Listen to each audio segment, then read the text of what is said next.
Best laid plans in a trash compactor. Nuisance factor, nuisance factor. Can't get herpes from a tractor. Nuisance factor, nuisance factor. In the way of what you're after. Nuisance factor, nuisance factor, yeah. Oh, yeah.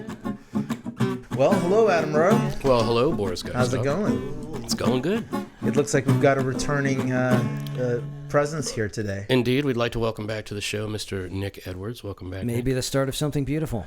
Indeed. I think so. We'll see. Welcome back, Nick. Like Bogey Glad to and be Bacall. It's really funny because we've been here many times before, but the way we're presenting this, it sounds like it's heartbreaking. It's so funny, if anyone is watching this for the first time and never heard us talk with each other, that the history runs so incredibly deep. But there's been a long enough pause that I feel like we're kind of starting off, back at step one, because my opinions about a lot of things have really changed since then. And I don't know if yours have or not, but it's like we're starting all over again. It's wonderful. I feel like my opinions change on the daily these days. Yeah. And Yeah. I find it, on the one hand, I used to take pride in that. Yeah. But now I just feel adrift, to be honest. So let me, if I can linger on that for 1 second. Change is scary, man. I think Yeah. it may be germane to what you're going after with the show here. So we hope that our thoughts evolve in a positive manner, but I don't know, because thoughts can be all over the place, but maybe the manner of thinking becomes more refined. Because if you're getting less refined in your manner of thinking, then I don't know that you're really making any progress. Because you can change your opinion a lot as long as your reasoning becomes more sound over time, I would think, and as your knowledge base about things in general expands. Yeah, I don't know. I mean, I feel like my approach hasn't really changed. My approach to these things, I still kind of tend to prioritize reason. Things still have to make sense on that level. Otherwise, they just don't make sense to me. And so, yeah, but that's literally like the big stumbling block or obstacle to the way you guys approach knowledge, that really stands in the way for me. But at the same time, I'm not as certain in the things that I found convincing before, like this notion that morality can't be sustained through reason alone. I still feel that way strongly, but there's chinks in that armor for sure. A lot as a result of interacting with Adam, but to be honest, I think the germ was laid back when we were doing the God gamble, and I came to interact with you, and especially like Nathan. Because Nathan's perspective was just so stark and so for him, like his faith was just so necessary for his survival that, I still ruminate on that, to this day. But anyway, so what we want to do today is just kind of continue where we left off from last time. And I asked Adam, because Adam has recently been able to review the last episode, to kind of give us a little bit of a summation so we can have a good footing on which to start. And the last episode will actually be posted here, I believe, after this podcast is completed, correct? That is correct. So it's going to be a double feature for you guys. Yeah. Indeed. Okay. So last week we started off on the question of faith. What is it? What does it mean? Where does it come from? How can it be defined? Can it be defined? Can it be described sensationally? We went through all of these things. We went through the distinction between the exoteric forms of religion and the esoteric forms of religion, what they mean, how they interact with each other, what we think about them, whether we all agree that religion can't even be viewed in that sort of dichotomy. I think we all did agree on that. Then we went into the relationship between the exoteric and esoteric vis-a-vis other belief systems, and we discussed that for a bit. Then we went into a discussion of what is faith versus knowledge, what is faith versus opinion, what is faith versus hope, and we focused really on the question of hope and faith. Are they the same thing? Are they different? Is there some Venn diagram relationship between them? What is it? And then we ended up, I think that's basically where we ended. No, we had the last thing that we talked about was, is really faith just a semantic derivation of hope? And we all expressed opinions on that, and then I believe we ended it. Yeah. And I guess I think it's important to kind of recap that a little bit. So I think, Nick, your perspective was that most people that you encounter that espouse faith do so as a form of hope. And that seems to be what they're about. In other words, they're not convinced in the way that you might be convinced of something real existing, like a chair existing, that God exists. But they hope that he does, and so they tailor their life in accordance with that hope. And for Adam, you have a really radically different perspective, because for you, faith is necessarily the thing that is not reason. It is not something that we're going to be able to understand with our intellect. It is something that happens to us on a different level. And so for you, faith is like a unique category that's neither like hope nor knowledge nor opinion, certainly not in that sense. Is that correct? Yes, that is correct. So can I seek some clarity on that real quick? Because I also had listened a couple times to what we were talking about last week, because it's a lot easier to think through things when you're not having to think while you're thinking through things. Sure. I'm going to put words in your mouth and correct me if I'm wrong. So faith, it can't be worked out through reason is what I was heard you saying, but faith isn't necessarily unreasonable. So in other words, you can't arrive at something, believe in something in faith that is entirely contrary to reason. No, I think that faith is unreasonable per se. I think it is fundamentally opposing to reason and in opposition to reason. I think faith is whether you want to call it the ability, the emotion, the movement, the energy within the psychology that allows the mind to go beyond reason and to make that approach to the metaphysic, which I think is so critical. I see faith as something that literally is the opposite of reason in every aspect. That's the best definition I can give you of my thinking. All right. Do you have a response to that? I still think we're saying the same kind of thing. I just want to make sure that I'm understanding it the same way he's describing it. I think I'm probably using the incorrect words to try to land on where he's at. For instance, as I kind of alluded to last week, if I decided I was going to pour this water out and my belief is that it would go up, that would be entirely an unreasonable thing. And if I said, I have faith that that's what's going to, I'm not going to show you. I can't show you. But if I do it, it's going to go up, which is really, it sounds crazy, but a lot of religious beliefs are about that crazy. Well, that would be unreasonable faith. I have no way of knowing that it will. I've never seen it do that, but I've been told, there's a book I have that says, if I do this, the water's going to go up.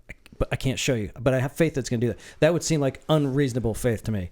I could say, I have seen this in various different types of things, not with this particular bottle of water, but I know that every time I pour this, it goes down. And I have faith that if I do that with this one, I'm not going to do it. I'm not ever going to do it. But if I did this, I have faith that it will, because every other time I've seen that happen, I know that that's what's going to happen. Mm-hmm. Now, all of a sudden, we could live in a parallel universe. We could have a snap where all of a sudden gravity becomes a repulsive force and it goes up. But when I say unreasonable, it's so contrary to reason that it would seem impossible to me that it can even be a possibility.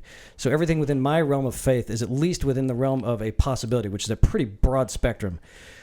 But to go back to what I was talking about last week, the 6,000-year-old Earth thing and having faith that that's accurate is completely contrary to reason to me, because it's against every evidence that we have around us, even though we have no way of certainly knowing it.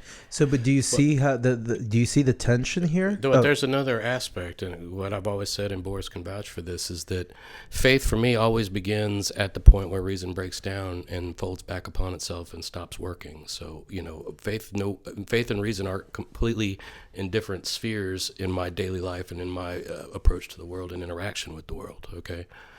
So this idea that, well, I can just have faith that it would go up. No, I would say that's not faith at all. I would say that's insanity. Faith begins at the point where reason can no longer give us any good information. Okay, I think we're in the same realm here. But get me there, because honestly, when you said last time that you were referencing other people, and you did not speak about yourself when you said faith is like hope. It sounded like you were saying that's how most people tend to live or tend to practice their faith. But you weren't committal. You didn't say like this is the right way to do it or the wrong way. And I think that we never really got to your view on that subject.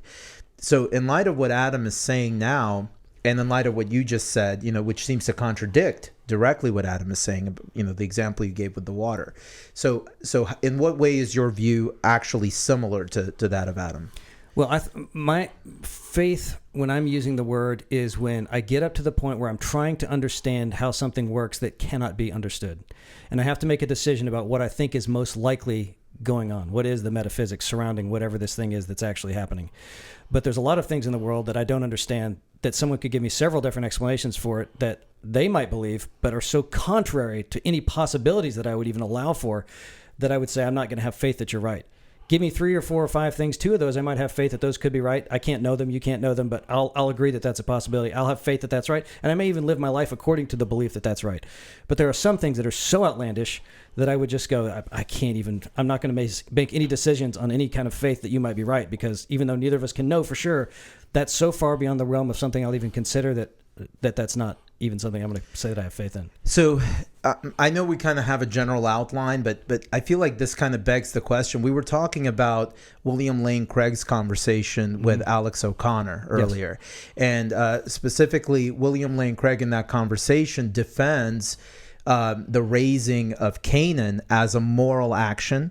And his argument is that if you accept divine command as the standard of morality, then even though they're, destroying, innocent children, presumably, that you can assume that it was the right thing for them to do, right? So that, like, to me, it sounds like Adam would have no problem accepting that notion. Is that correct? Give me that again. That if God commands you to raise a city and to kill all of its denizens, including children and goats, and burn everything, and innocent or not, or however you feel about it, if God commands you to do it and you do it, then you did the right thing. No, I don't think I can agree with that. I don't think God gives those kind of commands. He's never gave them to me. I think the passages in the Old Testament relating to the complete and total genocide of the Midianites and things like that are best explained as, propaganda within the Israelite polity around the time that those texts were created. That's interesting. All right, so let me ask you this: but let's take the Bible out of it. And I'll also say that there are other symbolic allegories that are almost certainly weaved into those narratives, but the actual pseudo-historical sort of telling of the story of the raising of Canaan and the total destruction of the Midianites down to the last, I believe, like the last goat. Like they were instructed to kill everything, every child, every woman, every goat, every cow, every sheep, everything. Yeah. That has to be propaganda from within the first temple era of Jewish politics. Okay, but let's take that aside, right? I understand that you don't attach yourself to the Bible in the way that a lot of mainstream Christians do. I get that. But if God came down to you in a private moment and said, go and kill a classroom full of children, for example, right? You would say, it's not up to me to ask why. Right? Because faith begins where reason falls apart. It's not up to you to question that command. If God is telling you to do it, God must be right, and then you have a moral mandate to do it. Am I wrong about that? Well, so faith begins where reason breaks down, but at the point where some supernatural entity representing itself are we assuming, arguendo, that this is actually the God of the metaphysic? Because I don't believe that, that God necessarily has human attributes the way it's presented in the Bible. I've described God as the beginning of all chains of cause and effect in the universe, the unmoved mover, the grand architect, etc. I have sort of a deist conception of the Ein Sof, or God in himself as himself. So, I'm not sure that at the point where some entity is appearing to me in a vision telling me to go murder, whether my reason has broken down at that point, because I don't think that I would do that. If we assume, arguendo, that there's a real God and he's like the God described in the Bible, an old man in the sky, and he appears to himself and shows me what seems to be irrefutable proof that this is actually God and he's actually sending me to do this, I don't know how I would handle that. I really don't. Yeah, see, I'm having a real hard time with kind of the interplay of the exoteric and esoteric in your view. And on the one hand, I feel like you're saying that the exoteric is abrogated. On the other hand, I feel like we constantly come back to those traditions because you're challenging them so directly. You're essentially saying, like for a lot of Christians, God is a character in the Bible. Like that is what God is. The Bible, right. There's a reason why they call it the Holy Bible. It is central to their faith that this is how God has communicated, and more importantly, that God cares about what's going on with you. So this, like, to me, I still have a hard time understanding how Jefferson could claim that he was a Christian but yet maintain his deism, right? Like, to me, it seems like deism is contradictory to this notion of a loving, caring God who's involved in your affairs. Like, are you talking about Thomas Jefferson? Yeah. Okay. Okay. But anyway, that has more to do with like all right. Let's do this because let me ask you one more question. I think before. Let me give you one more point. I, as a matter of faith, I don't think that God commands people to commit horrible crimes. I don't believe that. Okay, I don't. So I don't believe God commands people to commit genocide. I don't believe God commands people to commit unwarranted executions of other people. And is this based on a feeling you have? Well, it's based on the fact that it's never happened to me, and I've never believed that it's ever happened to anybody else in my life. But it could happen. Anything could happen. And if it did happen, then it would be the right thing. No. Well, if it did happen, I'm saying I don't know. I don't know how I would react in a situation like that. I hope and pray that I'm never chosen by God to be put in that situation. All right. I mean, you're basically putting me in the position of Abraham. You understand, right? You're basically saying if you were Abraham and God told you to kill Isaac, would you kill him or not? Well, I don't know. I think there's a reason why that story is there. But that parable, that allegory, that lesson, whatever you want to call it, that thing. I mean, that's one of the deepest questions of the entire Holy Scripture, and it's one that is, I almost used the word necessarily, but it's one that is very, it's almost impenetrable, it's impenetrable almost spiritually, it's impenetrable for me rationally, it's a difficult question. But the Scripture makes no qualms with it, zero qualms. Okay. There's no mystery whether the Bible thinks that Abraham would have been right to execute Isaac at the command of God or not. It was clearly the right thing for him to do. No, and he showed his commitment to God by being willing to do it. Mm-hmm. And it wasn't until God, gave him the goat and said, no, don't kill your son, don't murder your son, that Abraham was relieved of the responsibility to do so. Right. But the Bible doesn't split hairs on this point. Mm-hmm. Abraham was absolutely right to kill his son under the circumstances. No, Abraham was right to follow God's plan, which turned out to be not to kill his son. Correct. But in the case of the Canaanites, mm-hmm. right, they were offered no such protection. There was no goat offered as an alternative for the desecration of their holy sites and the murder of their children and the defilement of their women. Right. So, again, it doesn't seem like the Bible really splits hairs on the issue of whether divine command is the standard for morality. And so to me, this question of if you had no doubt that God is coming to you. I've never said the divine command is the standard for morality. I have said that without a metaphysic, morality is impossible and has no meaning. Okay. And that metaphysic for me is God, the God of the Christian Bible. All right. Let me turn it to you, Nick, because there's a lot that's been said here. It's kind of, we did have an outline we were going to follow, but I feel like this is a good natural progression. So can I get you to just address some of Adam's views here in whatever order you like? That is a massive topic. So I'll go back to a few points you made. One in passing, talking about Jefferson. He's kind of notorious for have made his Jefferson version of the Bible where he cut out all the things that he didn't like. And we often mock him for that, but I think that that's whether we're actually doing it or not. If we're honest as believers in whatever we believe in, we're all doing the same thing. We just don't have the cajones to say, hey, look at my Bible. I've cut half the passages that I don't like.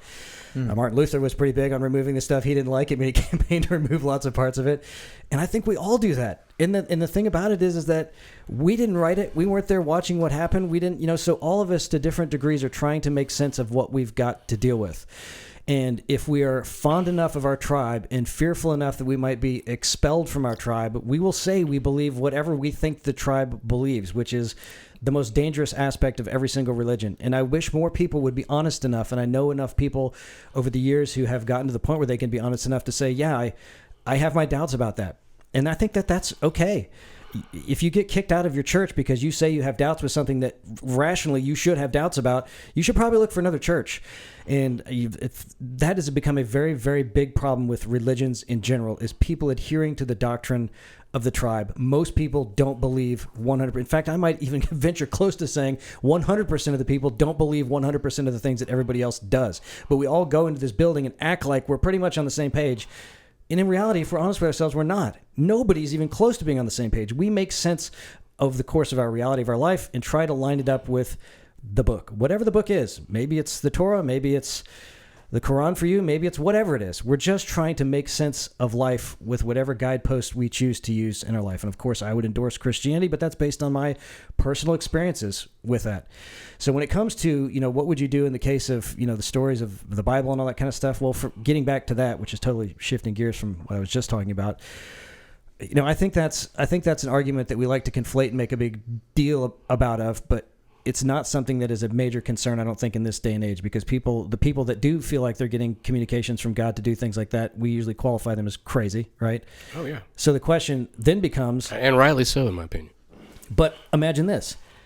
I feel like I have been told by God, and I believe that with every ounce of my being, that I've got to kill you guys today. And I'm going to act on that. Sorry. You look at me as crazy. I look at that and go, that's reality. God told me to do it, and I have to do it. So the bigger concern is, am I more worried about God giving a command to a whole bunch of people to do things like that, or am I worried about the wacko that's going to decide that he's heard from God and needs to kill me? So I think it might just be a misplaced concern by some people that choose to bring things like that up over and over again. And I tend to agree with Adam about that as well. The Bible doesn't make sense for me if God is telling people to go commit genocide. So I have to have faith that there may be another explanation for that than a literal account of God telling people to go and commit genocide. I cannot reconcile that with the God that I understand is represented by Jesus in the New Testament until we get up to Revelation. But that, to me, that begs the question of why not just throw the Bible away then, right? If you're going to piecemeal it anyway, what's the point? Well, as I mentioned in the first one, there is nothing else I've seen in the secular world that lines it more closely with my reality. In acting out the general thematic instructions of the Bible have brought me more purpose and meaning in my life. And that is the most truthful thing I've seen as a representation of how I work, how the world works, how other people work. Therefore, I'm putting the faith in how I'll make the decisions over the course of my life in what I glean from the Bible. Would it be true to say, though, that you've prioritized the Bible to literally every other text? You've studied it more. You've already started out with the disposition that it is to be believed. And so you put it up on the pedestal to get the result you want. And now for you, it's the most important text, and you say that it reflects, your reality, closest of all the other texts. But the other texts you have not scrutinized nearly on the same level. You don't know if you would have the same reaction to the Quran if you had spent as much time studying it with as open a mind as you approach the Bible. Is that all fair? That you have not really as a excluded? Human being, I think we owe ourselves a degree of intellectual honesty to say if something came along that made more sense than whatever I'm basing all the major decisions in my life on, it would be completely irrational to continue to make those decisions based on something that made less sense than another framework for making those decisions. And that is a very, very dark thing to say in Christianity, because then people say, well, I thought you had faith in... Well, I do. I have faith in the most reasonable, rational, truthful thing in my experience that I have been exposed to. And if something came along that made more sense than that, and I've had a lot of extra biblical things that have reinforced my belief in that, but if something came along that made a heck of a lot more sense than that, no, I don't want to be less right about the things I'm basing the most significant decisions in my life on. Anyone that would do that, I think is, I don't know why anyone would do that. So, okay. I'm sorry. I feel like that also begs the question of this whole faith thing, right? Because you keep using the term sense. Something makes sense to you. Well, things make sense to a person rationally. That's. I think that's what sense is. Like you understand. It's a sensation.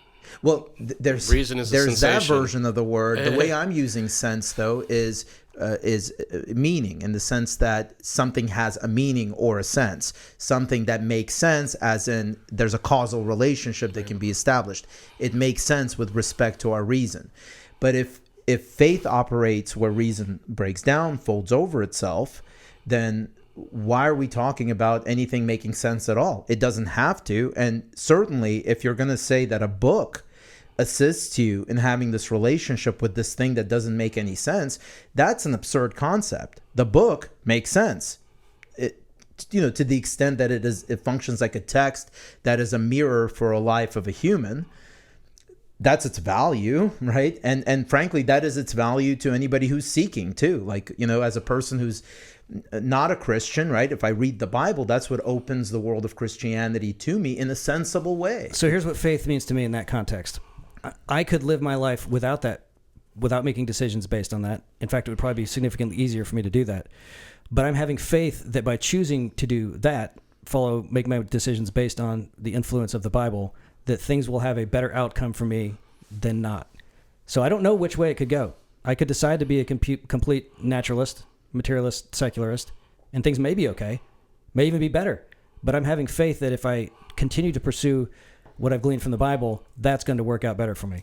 So faith for me is when I have no way of knowing something and I've got a decision to make, which choice will I make and on what information will I base that on, not knowing what the future can be. I'm having faith in the path that I will pursue without knowing what the outcome could be. I don't know that I'm following and that may just be, that I'm resistant to wrapping my head around. So Adam, do you understand what Nick is saying? I mean, I think I do. When you talk about the Bible, you have to always divide the exo and the esoterics, right? And, exoterically, as I've described, I approach the tenets of faith, which can all be derived from the Bible, as recited the Nicene Creed last time. I said I approach those completely on a spiritual level, not on a rational level. I approach it only through the lens of faith, only through the lens of emotion, only through the lens of this sort of, humanity that I am. But when I approach faith on the esoteric level, the Bible is an extremely powerful tool and asset and assistant in that approach. But I also study, sacred scriptures from around the world, and I have my whole life. And while you're correct, your analysis of Nick's, sort of prioritizing of the Bible is certainly I do that as well. But I have certainly studied and found useful and made great esoteric spiritual use of many, many sacred texts, many of which have nothing to do with the Bible. So what do you make of the notion that, like the Bible speaks directly to this point of other sacred texts, right? It leaves no room to the imagination as to what the Bible wants you to do with those other texts. Where does it say in the Bible that I should never read another sacred text except the Bible? It says it all over the New Testament. Paul constantly cautions Give me one. Well, I'm not going to be able to quote the scripture, but maybe you can. I'm not aware of any passage in the Bible that says I can't read the Rig Veda or that I'm sinning by reading the Quran. I'm not. I mean, I think that it certainly implies in there that I would be sinful if I believed it, but there's no sin in studying it or making use of it. Oh, okay. Well, come on. I'm not talking about. Okay, you can read whatever you want. Like I don't think there's a specific prohibition in the Bible not to read something. Okay. But certainly your approach is to say that all of these other texts are just as valuable as the Bible. The Bible does not have any esoterically. supremacy. Those texts are just as valuable as the Bible. Esoterically, from my personal approach to the metaphysic. Correct. Exoterically, there is the Bible, which is the supreme text, and those other texts are subordinate, not the same. Right. And since I really only acknowledge a plane of existence that involves the exoteric, right, and I don't really acknowledge the plane of existence of the esoteric, right, for me, I primarily deal with these religions. The religions themselves seem to contradict each other in many, many ways. And the primary text of the religion that you seem to prefer exoterically tends to contradict, and not just contradict, but condemn the views expressed in these other texts. So you just started out that sentence by entirely discounting my entire perspective on religion and then saying, and if we do that, well, then we can rationally see that, these things totally conflict with each other. Well, that's not fair. Okay. Right. If you're going to just completely discount and say, well, the whole esoteric part of your argument is a nullity to me, and so here it is. Well, I mean, this conversation isn't going anywhere. But I'm not. I think what I'm saying in that is that I don't see how the esoteric and the exoteric are related. By what mechanism are the two related for you? Because it doesn't make sense to me. If on the exoteric level, everything is all the same, right? We look through these texts, we hold them up like a mirror. I think the Rorschach test. You said all of reality. The is Rorschach that. test is more like the esoteric. Exoterically, the Bible is the Bible. It's a narrative. It purports to be a historical narrative that rejects all the other narratives. Yes. That condemns them as evil and satanic. I don't think it condemns them. It certainly condemns them as satanic. It condemns belief in them. It doesn't condemn the texts themselves. I think it's more of there are certain religions, even versions of Christianity, if you can call it that, like the Jehovah's Witnesses, that forbid you to even open up or even discuss anything beyond what is the approved texts. So I don't think it's at that level. In fact, I would say the Bible, among all of the religions, I've known guys that were so I don't know what the right word is, but Jewish enough that they were going to rabbinical school And up until the point where they were in rabbinical school, they had never opened the New Testament and read it. And you would think if you'd come to that point, you would have at least cracked the thing open at some point to read it. But they said that's just the way that it is when you're Jewish. Most Jews don't ever open the New Testament, whether it's encouraged not to open it or whether it's just not something you do or if it's an understanding. I don't know. I feel like the Bible is kind of like, hold us up against anything. See how you feel, compare it to whatever you want, follow your heart, and I think you'll find that of all the things, this is what I get when I read the Bible, though it's not explicitly stated like that, you will find your own path to the correct answers of things. Put the Bible in there with everything else. Go ahead, try it out with everything. But I don't feel like the Bible's like, do not explore that. In fact, I feel like it's probably the most liberal in that regard because of the lack of condemnation for getting outside ideas. Now, there's the beware of false prophets thing, right? Which may be what you're kind of dancing around. Not just that. I mean, Jesus says, I am the way, the truth, and the life. No one comes to God except through me. That's like one of the most important things that people tend to take away from the Bible. It expressly prohibits idolatry. So this idea that esoterically all of these religions are the same, to me seems to fly completely in the face of what the Bible says directly. And to the extent that the Bible is an expression of the will of God, then it contradicts that too, esoterically, right? But, so you realize that you're suffering from a lack of imagination, right? yes. Very badly. Okay, so let's talk about. It seems like every time I engage in this conversation with you, that's how I walk away feeling. Is just I cannot imagine what the heck these people are talking about. Okay, so that verse you just quoted, right? I am the way, the truth, and the light. No man comes to the Father before me, right? Except through me. Except through me. That's in the Gospel of John. And if I recall, the way it goes is, in my Father's house there are many mansions. If it were not so, I would have told you. I go that I may prepare a place for you. And if I go and prepare a place for you, I'll return and bring you there so that where I am, there you may be. I think that's what it said. And then I believe Philip says, Lord, we don't know we don't know where you go, and how could we know the way? And Jesus says, I am the way, the truth, and the light. No man comes to the Father before me. A very famous passage. You can take that, and it's been interpreted, of course, theologically through the ages by the Catholic Church and the Orthodox Church and everybody else as this primal statement of philosophy. But there's an esoteric teaching to that, which is that when Jesus says that, what he's talking about is the sun going to the mansions of the zodiac and then returning every year. And when you die, you will come through the sun with him to the Father, because the sun is the visible symbol of the Ein Sof, God in himself. Yeah, that's all fascinating, but the essence of the comment, though, is that there's only one way to God, right? That would not even be mentioned if there was more than one way, or it would say all the roads lead to God. You just have to find the road that works for you.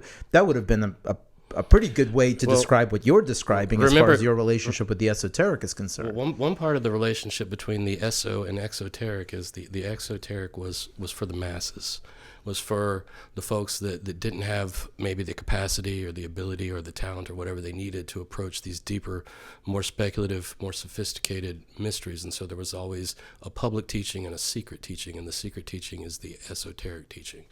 And so if you're going to just completely discount the esoteric and say that, all there is the exoteric, which is, of course, the position of mainstream Christianity, the Catholic Church, the Orthodox Church, the Baptist Church, etc., the Episcopalian Church as well, then you're going to arrive at the exact conclusion that you do. But if you take a larger view, and if you understand that there really was an esoteric teaching in Christianity and every other ancient religion from the beginning, then you realize that there's many, many layers, many, many different flavors that you can view Scripture like that through.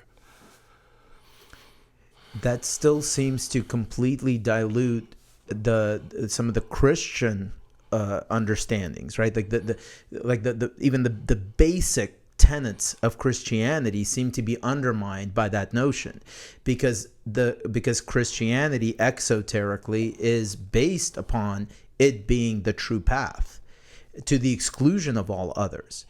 So I guess my struggle is like, if the exoteric expression is so radically different that it doesn't even remotely resemble your esoteric approach to faith, then why even paint as some weird connection between the two? Why not just say, well, the Word of God is reality itself.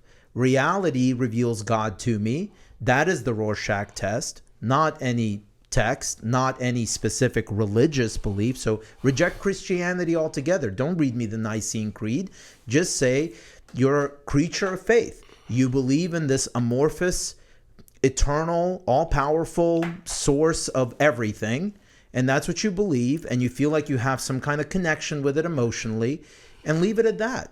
Why tie it to any exoteric belief if it's so radically different from your perspective? The exoteric and the esoteric are like John the Baptist and Jesus. John the Baptist came to prepare the way for the Messiah.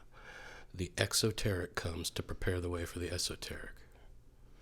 Except okay. So my question still stands, though, right? Because again, I understand what you're saying. You're saying that there is a connection, and I'm saying I don't understand it if the concepts are so radically different. But they're not radically different. You're making them radically different because that's your way. When exoterically you express this notion of exclusion, right? Exoterically, Christianity is the way, right. But esoterically, it's just a metaphysic. And all of these exoteric expressions are just an expression of that one same metaphysic. Right. Then the exoteric expressions actually get in the way of trying to explain the esoteric experience. The connection is the metaphysic. You realize that the metaphysic, as you just described it, is present in both the esoteric and the exoteric. So what connects them both is the metaphysic. It's a difference of approach. In the exoteric, the approach is ritualistic. The approach is rote. The approach is master to student. In the esoteric, the approach is individual. It is subjective. It is based on knowledge. It is based on enlightenment. It is a quest, a lifelong journey towards some kind of spiritual epiphany. That's the difference. But what the connection is between the two is the metaphysic. And I say that the exoteric is the doorway to the esoteric, and that no one could possibly approach the esoteric without first having come through the gateway of the exoteric.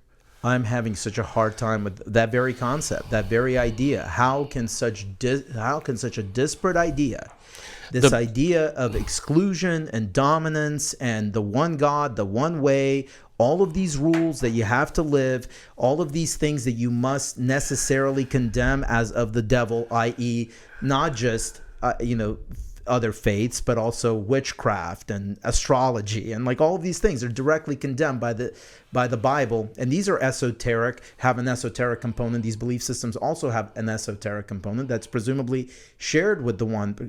But when expressed exoterically, they seem completely disparate. It seems obvious in the language. So, all right, let me start, because I think we've been dancing around that. All I can tell you is the thing that connects the two is the metaphysic.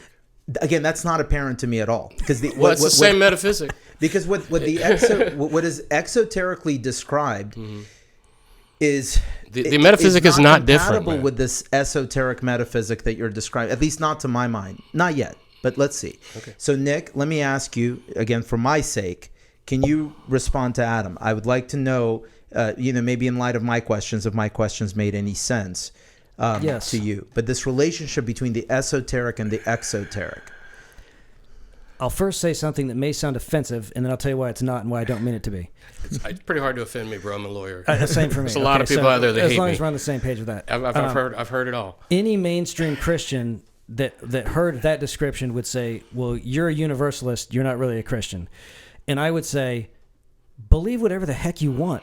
And that's my whole tenet with this, is why am I so concerned about your interpretation of things when I haven't even figured out what the heck I'm doing with my own life? I mean, most people that are casting this judgment about how close someone is to a true Jew or a true Christian or a true Muslim is just like, everybody is just so different. And that's kind of my point with all of this, is that we all try to make the most sense of the material that we've been given and what we've been exposed to over the course of our life. So to get back to the original question you were asking about being the way and the truth and the life, when I interpret that, which again is probably vastly different than most Christians interpret it, and this ties me a little bit closer to the purity, maybe, if I could use that word, of the Bible, than maybe Adam would say where he's at, which I'm not saying is better or worse or anything else. It works better for me. I see Jesus as he claimed to be some sort of element of God. Full-blown God, the Son of God, whatever he was, he claimed to have some sort of special connection to God. And he claimed it in several different ways, and no one can really nail exactly what he meant by that. But he said, when I interpret that, I don't interpret it as saying the only way you will ever see God is if you follow everything I say and everything that the church that this guy is going to establish says. And by the way, if that ever fractions anything else, you better stick with the one church that originally got established. And a lot of people kind of have problems with that because they believe that, which doesn't make any sense over the course of human history. It starts to blow the whole element of love and mercy and all this stuff to pieces. So when I read Jesus saying, I'm the way and the truth and the life, I look at that and say, what was Jesus trying to exemplify? And what I see is the purest form of love and forgiveness and sacrifice that was ever demonstrated by any human being ever in the course of history. Maybe there's someone that could come close to it. But I look at that and I go, okay, that's what he meant. Try the best you can to emulate this. And then you have Paul come along and even the disciples themselves. And look, Paul says many times, look, faith is nice, faith is great. But if you don't love, forget about it. You're wasting your time. You're just making a lot of noise and irritating a lot of people. If you don't love first, everything else is just stupid. You can debate all the exoteric portions of this you want to. You're not getting anywhere if you don't have the love part of it down.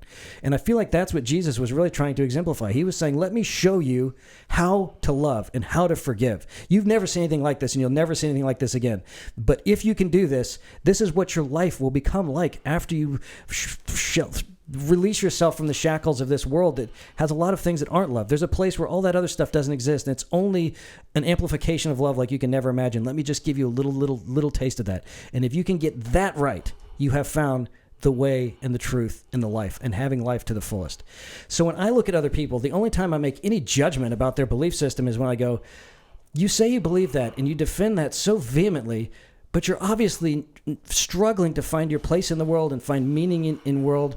And if I was in that position, I would be exploring a lot of different things. And I feel like I've reached a place of at least stasis with Christianity, which is why I seem to gravitate towards that right now. And if something better came along, without having any way of knowing whether I'm right or not, despite a lot of things that compel me to think I might be on the right track, I would absolutely change my opinion about it. Again, it would be ludicrous to see something that makes a lot more sense about the world around us and what makes us happier in the course of life if we're being honest about how we really feel about having happiness and purpose and meaning, and going, no, I'm going to keep doing the thing that makes me feel much less purpose and meaning and happiness in my life.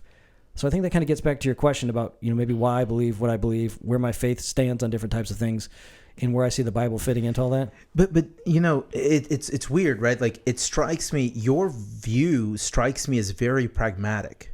And frankly, I should expect that because, your podcast was called The God Gamble. You embrace that pragmatic aspect of it. But Adam's view is pointedly the opposite of that. There's nothing pragmatic about. Am I wrong about that? There's nothing pragmatic about your esoteric belief. There's nothing pragmatic about an esoteric lifelong quest, and possibly a quest that passes beyond life to make contact with the metaphysic. It is a profound journey. It is a profound calling that many are called to, but few are chosen to complete. And I may not be one of them. I'm probably not. But it requires dedication of your entire life. It's not pragmatic at all. It's a vow.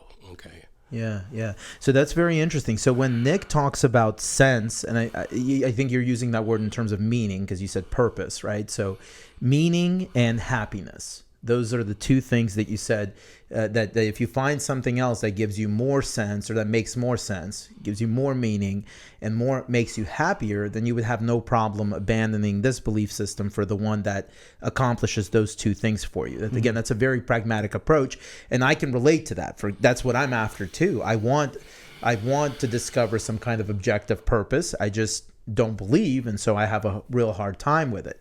I want to be happy, but for me, happiness is tied to meaning. My life has to have an objective purpose for me to be truly, fully fulfilled.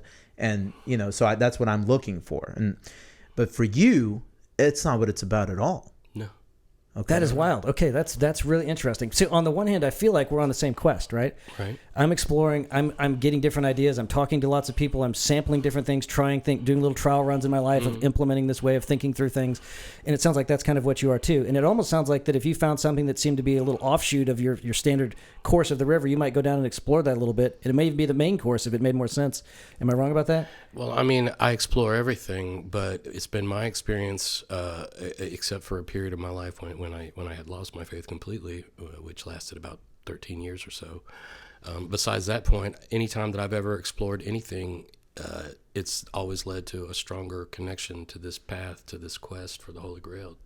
Yeah, I feel like I'm about the same. I mean, but we're in totally different spots, which is what's so fascinating about it, which goes back to my core premise that we can't be judging people based on where they are with this stuff. We're all on the same journey trying to figure this thing out, and it's fascinating. Can I just say, you're not the first person to call me a Unitarian or a Universalist. I've also been called a deist and a heretic as well. And I would never say any of those with any kind of condescending tone. You can. It don't bother me. That's just the label that they put on that, which I don't agree with. Well, the way I feel about that is, I'm not. It's not my business to prove my faith to any person anything other than God. Absolutely and not. I think that when I get there, I pray that I do get there. And I think God will judge my effort as just and as in good faith. Right on. I mean, and that should be what everybody's mission in the world is. And if you pursue this earnestly your entire life and don't wind up at the same spot that we're in, who can fault you for that? Well, okay. Well, I want to address that. I do want to reassure both of you guys that this is a safe space in the sense that freedom of speech reigns supreme. I'm feeling pretty safe, man. That's cool. That's cool. So this is where, like, for me, right? I'm primarily concerned with living on earth and being good to other people. And so what I'm primarily preoccupied with, and Adam knows this about me, is how should we live? How ought we make our decisions? Okay, on what basis? On the basis of some esoteric belief system, on the basis of some exoteric rules, I submit on the basis of reason. Could be wrong about that. But that's where that overlap comes in. So, like, I'm not entirely with you as far as, like, the lack of judgment. I think it is important for all people to be judgmental and discerning with respect to their guide to action. How should we live? So one of the frustrating things about Adam's approach is that he doesn't seem to be concerned with that at all, or only marginally concerned with how we should live on earth. He's primarily concerned with his soul. I think we already know how to live on earth. We're born, except for those of us that are born evil, and those people do exist, but everyone else is born with a conscience and with an ability that matures in himself at some point before they become an adult to have discernment. And I think we subconsciously, physically, biologically, genetically, we already know right and wrong. We already know, how we should live in this world. All we have to do is listen to the call of our conscience, and it will tell us. I don't think we need to spend a lot of time rationalizing it. And I think that when I do sit down and try to rationally sketch out moral ideas, really what I'm doing is just sort of sketching the bones of things that I already know that were already implanted within my brain at birth from the time I was born. So, this strikes me. So it sounds to me like you're just a really remarkable person because, and here's why I'm saying that, because to me, it's not apparent how I should live. I don't feel that emotionally. Emotionally, I feel like I want to eat all the fried food that exists in the world right now. I want to eat it forever. That'll kill me, but that's how I feel. My intuition tells me that's what will make me happy. But I control myself through reason. Okay. And I tell myself, no, you shouldn't do that because I hold up as my standard my life. And I know that will injure my life ultimately. Okay, so that's the rational approach to morality, right? This notion that you don't. So let me ask you. So the fact that my conscience just says that gluttony is bad and I shouldn't stuff my face with nasty things, that's not enough for you? Correct. I have a hard time believing that that's what your conscience tells you because that really is. Well, we're not always perfect. We don't always obey the call of conscience. Okay, sin is real. Pride is real. But the fact is that I always know intuitively when I'm doing right and when I'm doing wrong, and I don't have to spend a lot of time sketching it out or drawing Venn diagrams or crunching equations to figure it out. It's always with me. But see, I believe that that's just claiming to have a superpower that nobody actually has. Nobody actually inherently knows how to behave or how they. I think everybody actually has it. Okay. Can you and I do a little quick thought experiment and role play? I want to see how close we are on this, and there may be a lesson to be learned in this from all of us. And this isn't. I'm not trying to lead you anywhere. If you got into a situation where you came across somebody that needed a certain sum of money because they couldn't pay their bills or couldn't feed their family or whatever else, and that sum of money that they needed to make it through the next week would make it harder, and it wouldn't kill anybody in your family, but it would make it harder for you to afford groceries. You would be struggling and you'd probably be stressed out. What would you decide to do in that situation? I would weigh my values. and I would see who the person is and how valuable they are to me, and I would see how much my obligations need fulfillment through the same material advantage that I have. So I think, and this is another thing, like I wanted to talk about altruism, right? Because the Bible, and I think both of you guys agree, like you just said, this unconditional love, this love, that's in the Bible, right? Dostoevsky makes a really, really compelling case in The Brothers Karamazov, which we're both big fans of. But he essentially believes that the only way to improve the world is for everybody to take full responsibility for everybody else. And that is really how we make Jesus Christ, the example of Christ, manifest. And that's really what God wants us to do. So each and every one of us assumes the burden for everybody else in a self-sacrificial manner, vis-a-vis the Christ. And that's how we live. And the reason we know whether or not a sacrifice is called for is because our conscience directs us. And so Dostoevsky also very much believes that conscience is the guide to action. And I have counter arguments to both of those notions. But before we go there, let's the reason I have a problem with that is because, my approach is rational. So under a rational framework, you have to prioritize your obligations first. And your primary obligation is to your ultimate value, which is your own life. There can be no other standard because your ultimate value, your life, is what makes all other values possible. You couldn't love your children or your wife or your friends if you didn't have life. Life is the one thing that can be lost. Inanimate objects don't have to worry about it. You can break a rock into 1,000,000 pieces, nothing is lost. But you break a human into 1,000,000 pieces and his life is lost. The life goes away. So your life is a standard of value. And from there, she takes this really, really harsh approach towards I didn't even mention who I was. Ayn Rand. We know who you're talking about, Boris. You guys know who I'm talking about. The high So priest Ayn of Rand Ayn Rand. has been a big influence on me. Uh-huh. Yes, Isis Okay, Rand. but I repudiate Rand.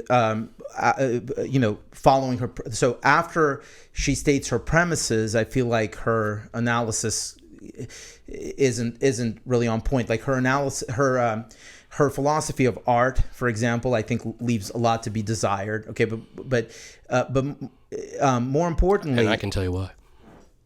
Well, before you get too far down that road, I'm sorry. I think on this subject, I can enmesh now where faith and reason collide in the way that I was describing it before. Mm-hmm. Because my impulse in that exact same situation, which I've been in several times over the course of my life, is to do exactly what you're doing. What is this person worth? Do they warrant this kind of help? What is the actual impact of my family going to be? According to the Bible, you just give them the money. Correct. And you don't ask any questions. Doesn't make a lick of sense at all. Right. The few times that I've actually done that, I didn't like it going into it. I didn't want to do it. A lot of pressure from my wife, and I've tried to make myself just do what the Bible says and see how it comes out. Well, every single time that I've done that, I've had this burst of meaning and joy and purpose and happiness in my life, almost in direct inverse correlation to the amount of suffering that personally caused me to do that, whether it was physical suffering, emotional suffering, stress suffering. And so because I've batting 1,000 at this point in doing that and having that feeling from it, you have to have faith that doing something that doesn't make a lick of sense to do it, knowing full well that it's going to set me back financially for this person that from a secular standpoint may not deserve that or warrant it whatsoever. But if my personal experience has done every time I do A, B happens, and B is always a good thing, then it's not irrational or faith-based at all to continue to make that decision if that's what the outcome is. Though from the outside looking at it, you go, that's an irrational thing to do. You're going to set your family back 2 meals this week to take care of this person you'll never see again. Why would you do that? So this is where this whole faith and reason thing starts to come together for me, if that makes any sense to you. Well, I've last time I was referencing the statement that Jesus made, not the 10 Commandments, but the notion of loving thy neighbor as thyself. Mm-hmm. And remember, I kept saying to you guys, like what that really means, if you read it directly, is that if your kid is drowning and the kid of your neighbor is drowning and they're equidistant from you, it should not matter to you whom you save. That's right. And that illustrates what you're saying. By the way, it's not enough to just give a little piece of what you have. It would only be enough for you to be able to say that you did this, you engaged in this level of altruism that the Bible recommends.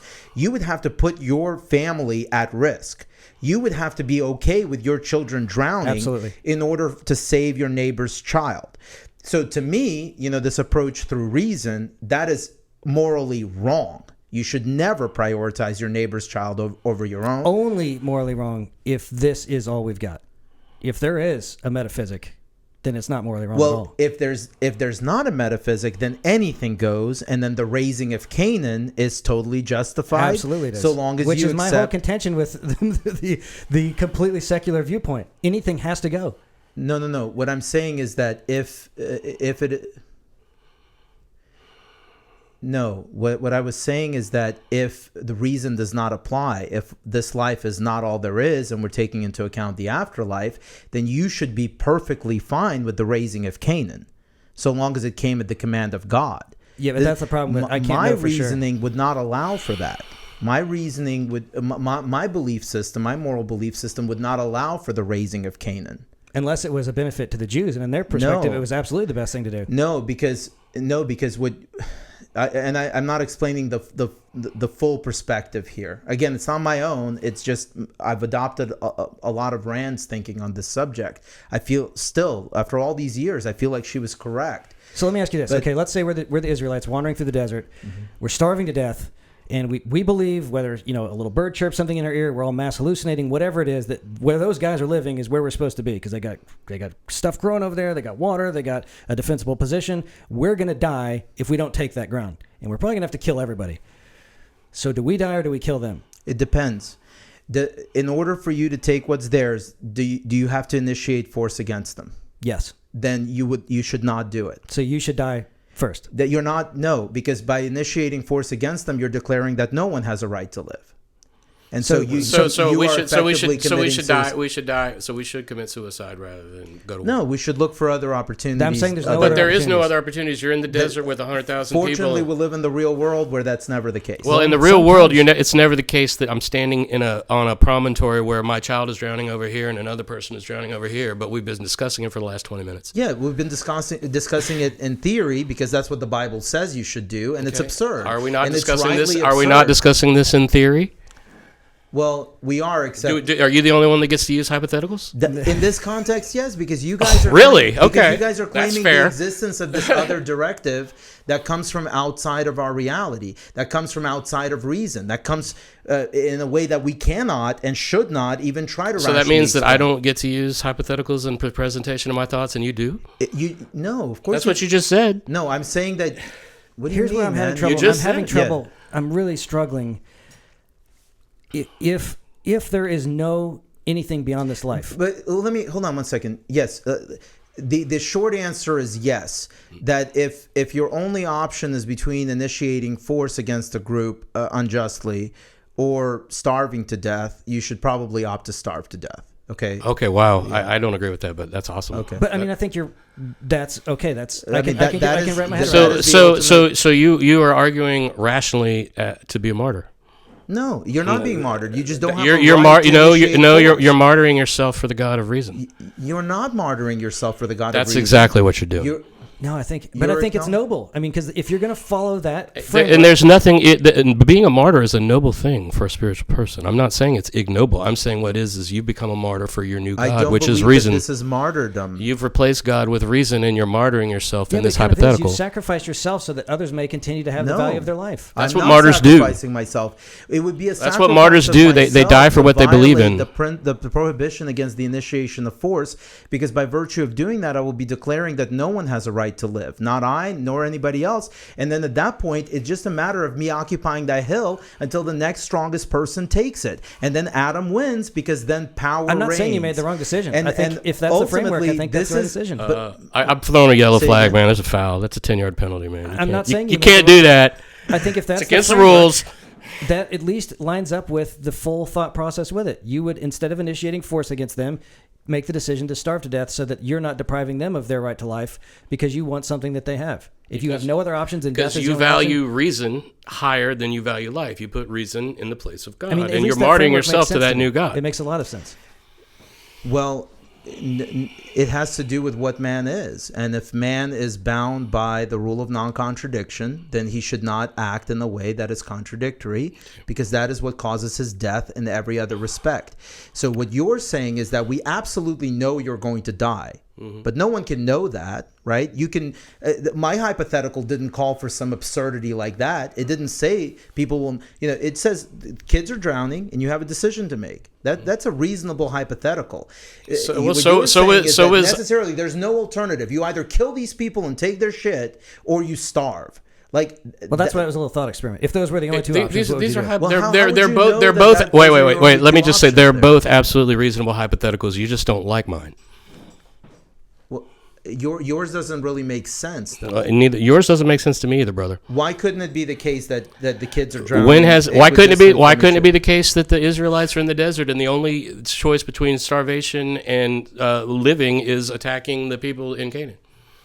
Well, why is there no other choice than to attack them? Because I'm the one making the hypothetical. That's why hypotheticals are so useful. Just like the reason there's no other choice between the saving the one child or the other in your hypothetical. That's why they're so useful. Well, this is something we struggle with in philosophy all the time, is that, and this is a real problem, right? Like the lifeboat scenario. On the one hand, it tends to illustrate the point. On the other hand, when you get too absurd with the hypotheticals, they lose their utility. And that's what's happening here. You're using the hypothetical to manipulate the argument. From my perspective, survival for a human is necessarily possible by virtue of his exercise of reason, because that is the bulwark against all of reality that man has to guard himself. So of course, could there be a situation like, well, why not just use the lifeboat scenario? That may be more palatable to me, right? Okay, you're in a lifeboat, you're stronger than the guy next to you. Like you and I are in a lifeboat, and I have big muscles, and I'm really strong, and you're really weak and skinny, and you're pathetic, and we're over there starving, and so of course I could kill you and eat you, and maybe live a few more days, and you couldn't do the same to me. So I have that option. Right? I could just wait for you to die and then eat you. Well, who knows? Well, you could do that. I could at least try. But we're not talking about what you would do, because you're weak. You're weak and pathetic, and you're skinny, and you're whatever. Jeez, and I'm strong with all these muscles and all this strength. Well, then you could wait for me to die. But I could also just well. I don't. What is the point of this? I haven't heard this. My point is, I want to just give you the last. I just want to give you the last word on hypotheticals, because it's all on tape, and everybody watching this can decide whether the hypotheticals are comparable or not. Well, okay. Let me do this, because I think ultimately the answer is yes. You have to opt to starve rather than initiate force. That is the fundamental line. I can not only applaud that, but I wrap my head around it. Is it a realistic scenario such that it would come up in the real world? No. Is it less realistic than the scenario I used to describe the absurdity of the biblical command to love thy neighbor as thyself? No, it's not. It's not even remotely as plausible. But again, you could substitute other scenarios that would be more plausible, such as the lifeboat scenario, in which case you would force me to confront that issue. And so I'm imagining your hypothetical taken to that extreme. Sure. And I would say, yes, it is fundamentally wrong to initiate force, because you would be declaring yourself a dead man by virtue of doing that. That's the lifeboat thing real quick. The first one with the two kids drowning. Can I just touch on that real quick before we get too far away? And I don't want to start the whole debate all over again. But I would, if you believe that there's, and if there's anything I believe, and it's not just for biblical reasons, but for metaphysical reasons, not with the religious baggage associated with that word, but all kinds of reasons, I believe that there's more than this life. And I think there's even scientific evidence that there's something more beyond what we're observing here. If that is the case, then I wholeheartedly agree that you should be able to make the decision between your child and another child without you wouldn't have a non-conscious problem, but without a morality decision problem. Because if this life is a temporal thing where we're just going to be here and it's going to suck a whole lot while we're here, most of the time it's going to suck. But if you're called to make the decision of benevolence is the highest order you could possibly attain for something that will be eternal, not as temporal as this life is, then we should strive to reach that point. How many will ever reach it? Probably nobody. But that's the objective God has thrown down to say, this is what it is like. But that's the point. That validates self-sacrificial behavior or altruistic behavior in the same breath as it validates the raising of Canaan. Okay, rephrase that for me so I can understand what you're saying.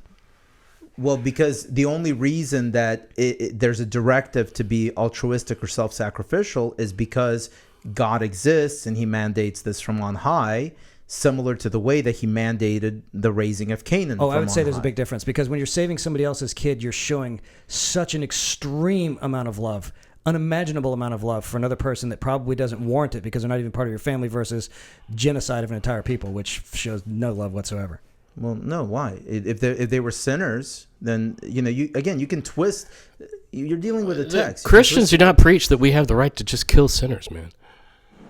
That's not part of any Christian doctrine I've ever heard. If God tells you to, then yes, absolutely, that's what Christians believe. I don't believe that. I've never believed. But you're not really a Christian. You're a universalist, Technically, and a deist, it's and a more filthy heretic. As we've discussed. I am a Christian. Okay, do you want to go to another subject? We've been beating this around and around and around. The jury can decide where they stand on that. Okay, and then the other thing is, I got a cross tattooed on my arm for crying out loud, man. That's not enough. Not good enough.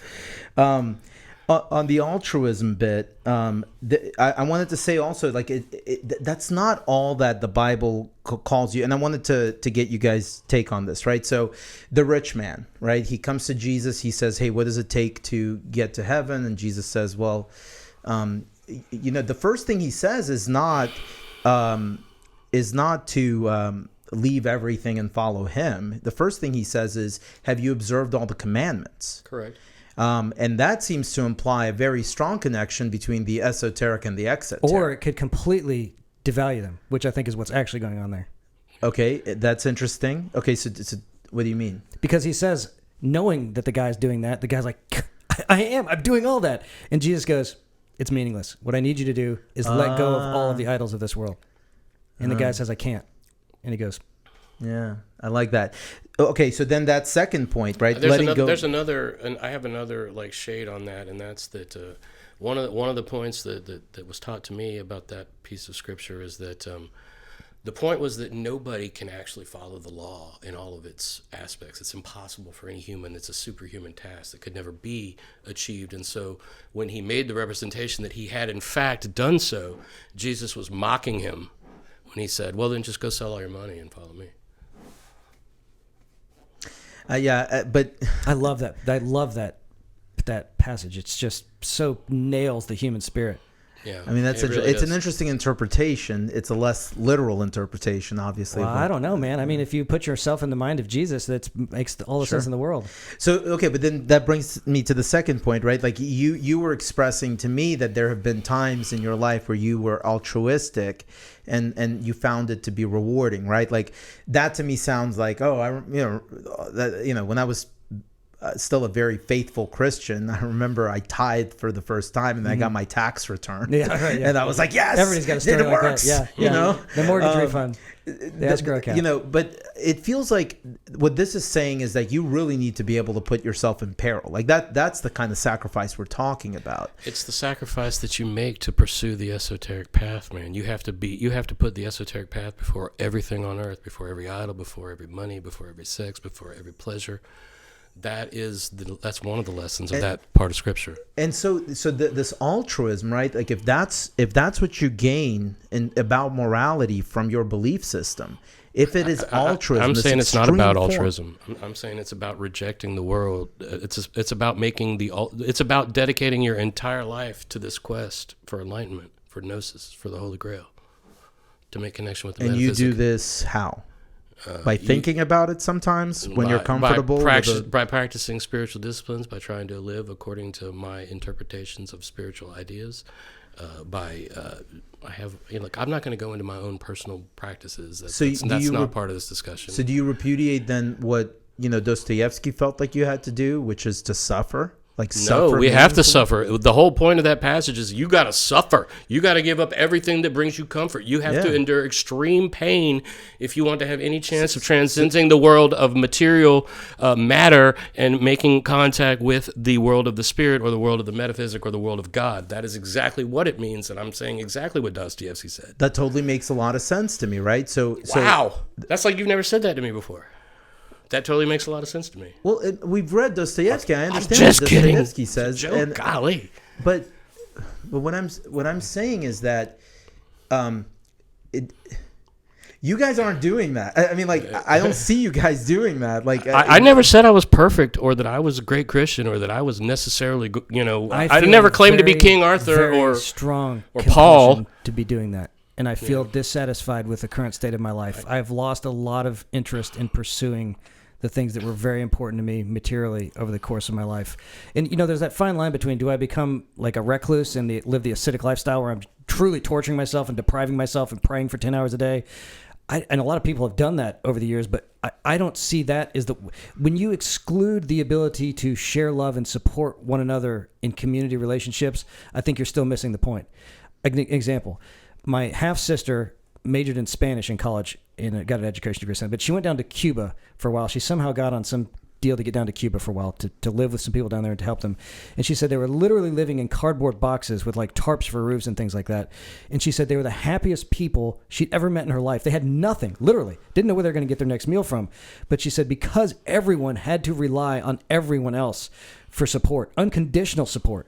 She said it was an amazing thing. It's a love like you've never experienced in the United States unless you're living in environments like that. And that's really kind of stuck with me. And I keep thinking like, it's all about what am I going to do to take care of me and my family, which you would probably say is the most rational thing that you can possibly do. But the more I pursue, the more things that would make me be able to take care of my family more, the less unfulfilled I'm feeling over the course of my life. And man, I have tiptoed right up to the edge to going into something far more ministerial based a lot over the last few years. And every time I get closer to it, I feel like I'm getting even closer to the true purpose of my life. I feel it pulling me like a black hole. Just the gravity is sucking me away. But at the same time, I'm clawing and hanging on to all the things of this world. And the more things that slip through my fingers, sometimes willingly and sometimes being taken away from me, it's like, that wasn't as bad as I thought it was going to be. In fact, I feel a little bit more liberated now. It's been an incredible thing. And I just want to say, man, like, this esoteric path, man, you know, I said earlier, right? Many are called, few are chosen. I mean, even Moses didn't make it to the promised land. I mean, one of the possibly the greatest prophet of the Old Testament did not make it to not everyone makes it to the top of the mountain. And I probably will not. I think mathematically it seems unlikely because very few people do. But what I'm describing to you is the path. I am in no way representing that, like, you know, I am the champion, that I'm Siegfried, that I'm going to find the Holy Grail. Yeah. I'm not saying I am the Ararat. I'm not saying that. Well, you also haven't really described any kind of path that is discernible to me. It sounds like you've described your own personal deep experiences, and in many cases you decided you didn't want to discuss your deep personal experiences. So you haven't really described a path. You just said you just put a name on this thing that you haven't been able to describe, and have said, in fact, I don't that really you don't think want that, to describe well, it. I don't, and honestly, I don't know that if I could if I wanted to. But as far as like my personal practices, what's going on in my heart when I pray, when I do spiritual things in my personal spiritual discipline, I mean, those things are very, very private, you know. But even if I wanted to describe them, I don't know that I have words for them. And to what extent, I mean, just to come back to this, but suffering, right? So God says to the rich man, leave everything. And remember the reflection after that? Like it's really striking, right? Because he walks away saddened. And then it says because he's very, very rich. Yeah, because he had many things, or right. You know, he's a rich man. And it's like, God, it's kind of unfair, right? Yeah, but like, it nails it, man. It totally nails it. I felt that very thing. It's like you could do so much more, Nick, that would bring you happiness and would help other people in their life. You live in this world of excess, and I can't. And that is so sad, and it's heartbreaking to me that I can't. But for you, that would be like, okay, you would have to abandon all of your intellectual like greatness, you know, like these things that have enabled you to succeed in the financial world. Like you would have to give up your talents. Yeah, you would but have to. What is that all that been worth if it's not making me feel any happier over the course of my life? And knowing that if I do the thing that seems counterintuitive, I will feel more happy. Yet I choose not to do it to hang on to the things that I know are not making me happy. That's where the whole irrational part of this comes in. And then this other thing is that you keep saying happiness, right? Like happiness, that's a pragmatic approach. That has nothing to do with the esoteric. No, it doesn't.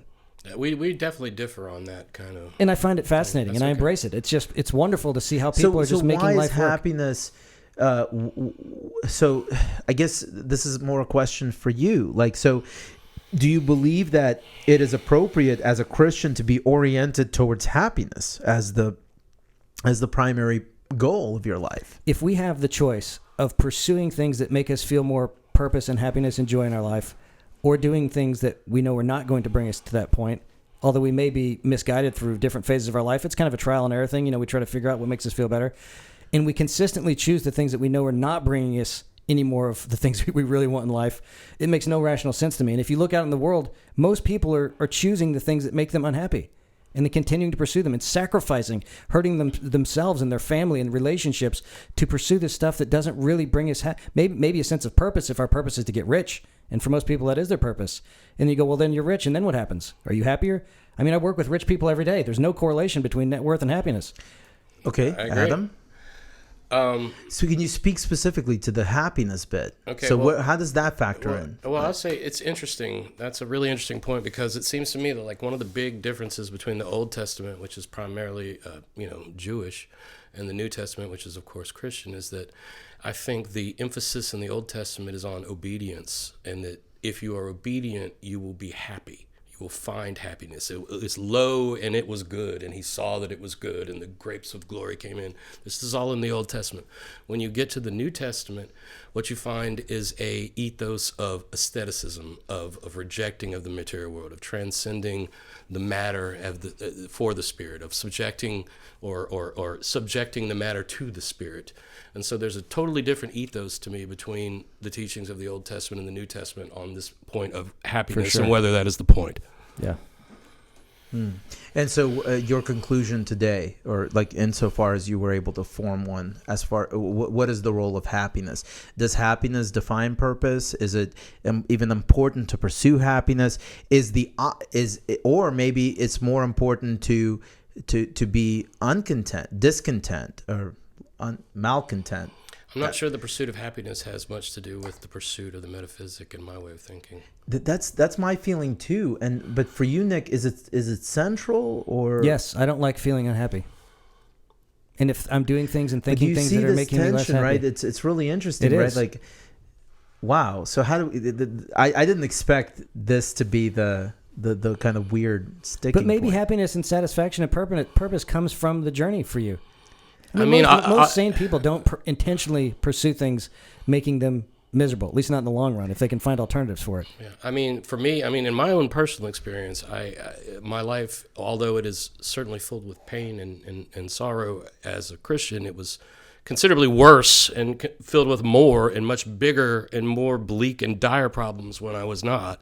But that is categorically not why I regained faith and became a Christian again. It has nothing to do with it. And what's funny is I think that, and maybe I'm wrong, you tell me, but so my motivation and my kind of end goal is meaning. I feel like that's what, and I think happiness follows from that for me. I can't have happiness if I don't feel a sense of purpose and I don't feel like the puzzle pieces fit. Or most of the time, I feel deceived by the world into which I was cast, and by malevolent forces. What if you have been? Well, I get this, you guys see, I guess, a compassionate God in all of this. I see dark gods. I see gods that hate us, and we're good. We're the good in the world. I see a God that resolves good and evil, happiness and unhappiness into one. I don't see God as all good, separated from a devil that's all evil. I think that dualism is not part of my thinking at all. I think that all things are unified at the end in God and through God, including good and evil, and Jesus and Satan. That's why I think they're described as both the morning star in the Bible. Yeah. Yeah, I guess the rational perspective, right? Because you reject God's, the nature, you can see how it's brutal towards man. It has no compassion towards us. It kills us. It also gives us life. It gives us birth. It brings its son to grow our food that we eat, to become strong and nourish ourselves. It's a two double-edged sword. It's a yin and yang, man. God, the reason that the Chinese viewed God through the Tao is because the Tao resolves the negative and the positive. Into one unity. Positive. Well, whatever you want to call it, binary. It's a very kumbaya approach. Well, look, like Lao Tzu said, the one became two, right? The one is God in and of himself, but when the world was created, it became two. It became these pieces, these binaries, right? And the good and evil is one of those binaries. And I believe that at the end of the cycle, good and evil and all binaries resolve into one God, just as they started out as one God, and then the cycle starts again. And I think underlying all of the major religions of the world, we've got that theme. And I've often wondered, are we all just dancing around the same core truth, with the exception of an atheist? Is everyone it's a struggle between these forces of darkness and these forces of life, constantly trying to win control of our minds, and we're battling it out, trying to figure, is good really bad or is bad really good, and like which way are we going to go? And we've got these outside influences based on all the scriptures from all the different religions saying this, but all the paths are kind of at the end of the day saying there is a God, trust in that, and then let's just try being nice to each other. And the resolution of opposites into one God is very well allegorized in the ancients' obsession with the solar cycle and the 6 months that the sun spends above the ecliptic, representing good, and the 6 months of the year that the sun stands below the ecliptic, representing evil. But also always the cycle repeats, and evil always resolves to good, and good always resolves to evil in an eternal sense. That is a representation of the unity. And that's supported through pretty much all the ancient mythologies and allegories, including the Bible. Dude, you have so much. It's so funny. Like you're at the same time the opposite and like an incarnation of Schopenhauer. Like because think about it. Like your view of Western religion is very Eastern. Like it is extremely Eastern. Well, I'm trying to figure out what the next thing you'll say is, and each time I'm completely befuddled by what comes out. It's amazing. I am heavily influenced by my study of Buddhism and Hinduism, Brahmanism, and the Eastern religion, Taoism, Confucianism. I've studied those pretty heavily in my life. All right, so let's do this. I want to try to boil this down a little bit, okay? And just to be fair, right? I don't accept necessarily either of your conclusions that you guys just thank you for being spoke, fair about right? that. And so, okay. I like because my like when I say dark gods, I just mean like the forces of nature that seem to want to kill us. And I take this. You're like, well, it also gives us life, but that's the cruelty of it. The cruelty of it is that by giving us life, it creates a sense of meaning. And yet when we seek that purpose, this is what the existentialists struggled with, it's not there. And life seems absurd. And so you need an antidote to that. And for you, the antidote is religion or faith. And for me, I don't, my faculties don't allow me to, at this point in time, to embrace that notion. So I have to find some other anchor. And, I feel like reason may be satisfactory for me. Okay. But, okay.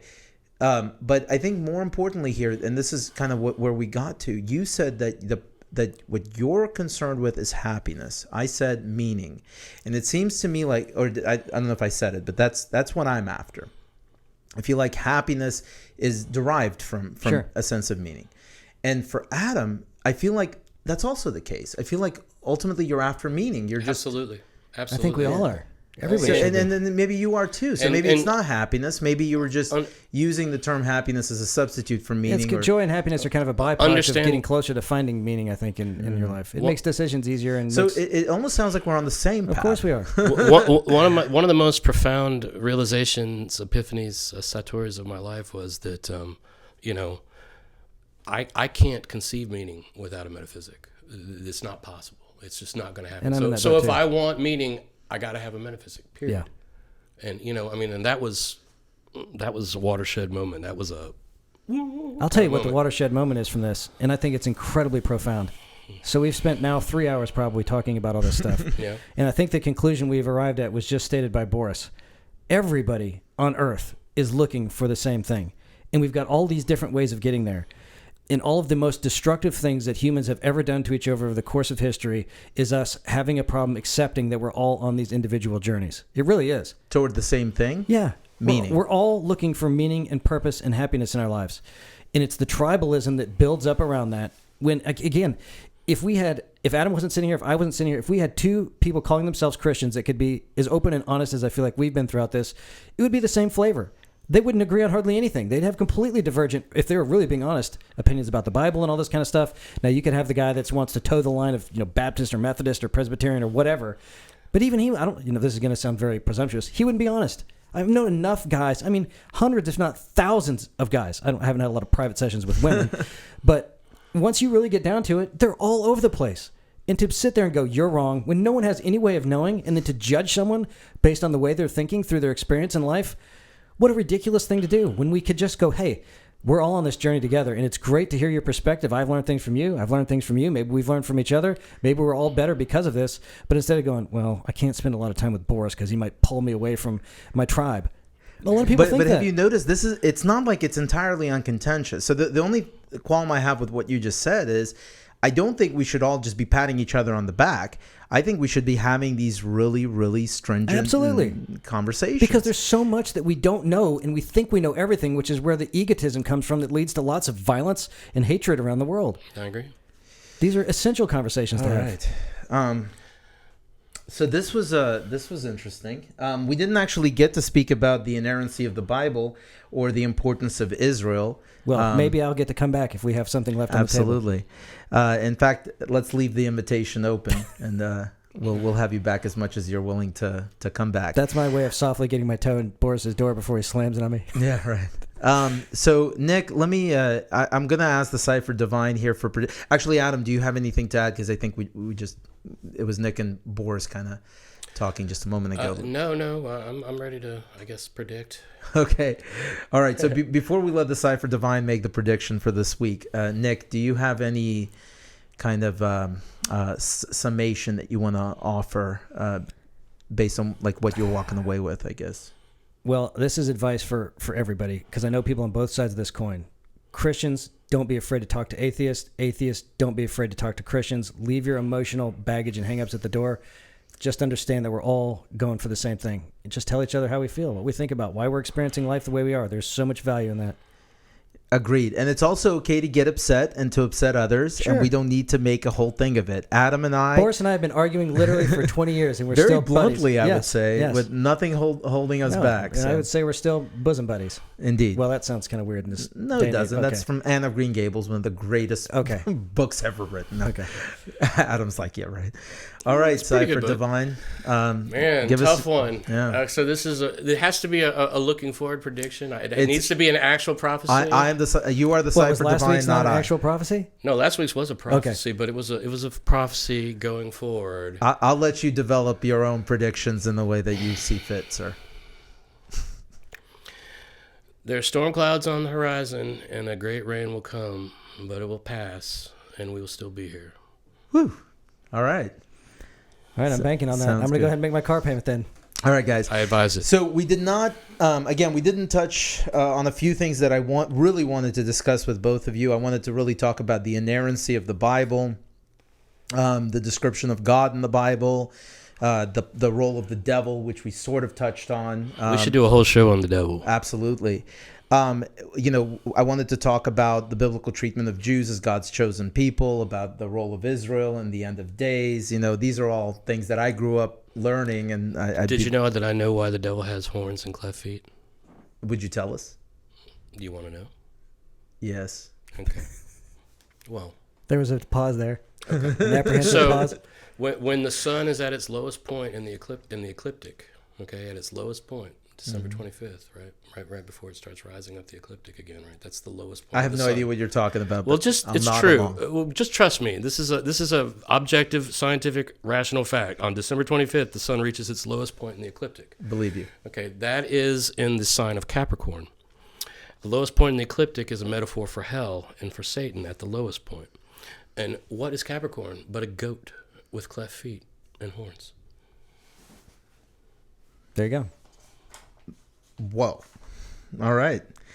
And of course, most importantly, ultimately, we really need to get to morality and have a more in-depth discussion about that and what really we can glean from all of these religious texts and otherwise. But to be continued on that. To be continued. Gentlemen, it was a pleasure. Absolutely, and I am the Cipher Divine. Indeed. All right, peace out. In the way of what you're after, Nuisance Factor, Nuisance Factor.